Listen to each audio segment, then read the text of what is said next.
So, how to open VT Market account? So, click mo lang yung link na binigay namin sa inyo. There, click mo lang.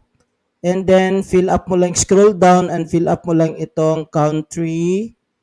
And then, after sa country, email and password.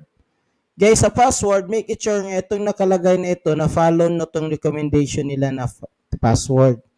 Sa referral naman, sa baba, pwede itong blank lang. And then, click mo lang ito, open a live account. Alright? After that, fill up mo lang itong mga form for verification na nilagay nila sa inyo. Okay? Make it sure na tama. Lalo na itong phone number.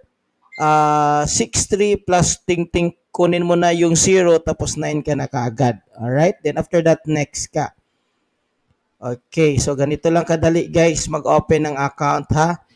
And then after that, open account, go to MetaTrader 5. MetaTrader 5, you can send VIP or standard. Itong pinakataas, ito yung standard. For now, send nilagay ko pero okay din yung standard. Then US cent or USD. Tapos next ka. And then, congratulations, meron ka ng account, guys. And then, guys, go to MT5. Click mo itong 3 lines. And then, click mo itong manage account. And then, click mo itong plus sa taas. Tapos, i-search mo yung VT Markets. Kailangan mong i-type siya, guys, para ma-refresh siya.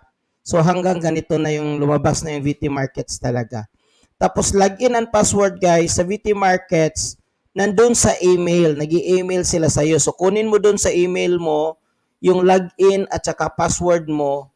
Yun ang ilagay mo dito and then i-login mo lang dito and then you're good to go. Alright?